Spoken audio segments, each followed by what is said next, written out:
અમદાવાદના ગુમા વિસ્તારમાં બિસ્માર રસ્તાને કારણે વાહન ચાલકો પરેશાન છે।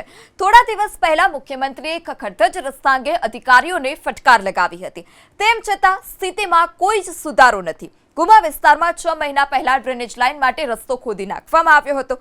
ચોમાસું આવ્યું હોવા છતાં રસ્તાનું સમારકામ નથી કરાયું, પરિણામે વાહન ચાલકો પરેશાન થઈ રહ્યા છે। રહીશોનું કહેવું છે કે જ્યારથી ગુમા વિસ્તારનો સમાવેશ મહાનગરપાલિકા હેઠળ થયો છે ત્યારથી મુશ્કેલીઓ વધી છે। અમદાવાદના ગુમા વિસ્તારમાં પહોંચ્યું એબીપી અસ્મિતા, જ્યાં આગળ રોડ રસ્તાની પરિસ્થિતિ કયા પ્રકારની છે તેનું રિયાલિટી ચેક કરવા માટે ગુમા ગામમાં પહોંચ્યા છીએ। વર્ષ 2019માં અમદાવાદ મહાનગરપાલિકાની વિસ્તારમાં પડ્યું હતું બોપલ, ગુમા અને તેની સાથે અન્ય 4 વિસ્તારો। રોડની પરિસ્થિતિ અહીંયા આગળ જુઓ, શોધીને વાહનો ચલાવવા પડે તે પ્રકારની પરિસ્થિતિ છે। કામગીરીનું આયોજન છેલ્લા અનેક સમયથી કરવામાં આવ્યું હશે, પરંતુ કામગીરી શરૂ નથી કરાઈ અને તેની સામગ્રી છે તે હજી અહીંયા આગળ રોડ પર જોવા મળી રહી છે। બીજા તરફના દ્રશ્યો પણ આપણે બતાવીએ, પણ તેની પહેલાં અહીંયા આગળના જે સ્થાનિકો છે તેમની સાથે વાત કરવાનો પ્રયાસ કરીશું।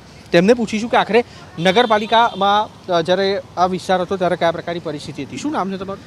વાઘેલા સુરેશ। સુરેશભાઈ, એમ કહો, આ 2019માં તમારો વિસ્તાર કોર્પોરેશનમાં પડ્યો, તેની પહેલાં બી હેરાનગતિ હતી? ના, પહેલાં નથી, કોઈ દિવસ નહીં નથી। આ શું કામ શું કરે છે આ લોકો? કંઈ નહીં સાહેબ, આવા ગોદીને જતા રહે, ભૂંગળા નાખ્યા, 1 મહિનાથી પડ્યા, કંઈ કામ જ નથી કરતા। એટલે કંઈક આયોજન છે શેનું એ ખબર? આયોજન આ નીચે જે ગટર લાઈન છે ને એ ઉભરાય છે, એના માટે આ બેકઅપ પાન છે, એના માટે આ પાણી બહાર નિકાલ કરે છે એના માટે। કેટલા ટાઈમથી આ કામ ચાલે? હા, લગભગ તો 6 મહિનાથી કામ ચાલે। 6 મહિનાથી કામ ચાલે છે? રોડ તો બંધ જ છે। રોડ બંધ છે? રોડ બંધ છે, 6 મહિનાથી કામ ચાલે છે। ડ્રેનેજ લાઈન નાખવાની કામગીરી અહીંયા આગળ શરૂ કરવામાં આવી છે।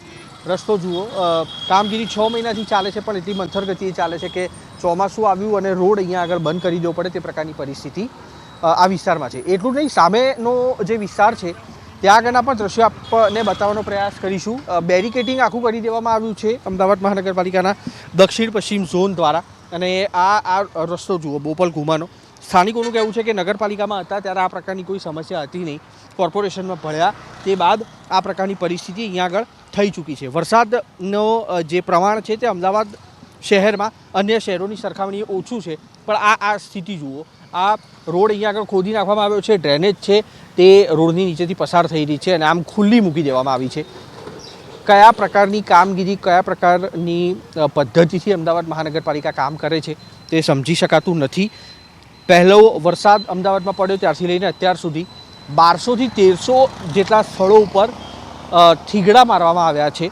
અમદાવાદ મહાનગરપાલિકાની ભાષામાં કહીએ તો પેચવર્ક કરવામાં આવ્યા છે, પરંતુ નાગરિકોને મુખ્યમંત્રીની સૂચના બાદ પણ અમદાવાદ મહાનગરપાલિકા સાફ સુથરા રોડ તો દૂર, મોટરેબલ રોડ પણ આપી શકે તે પ્રકારની પરિસ્થિતિ જોવા નથી મળી રહી। કેમેરામેન પ્રદીપ સિંહ સાથે કુશાંક સોની, એબીપી અસ્મિતા, અમદાવાદ।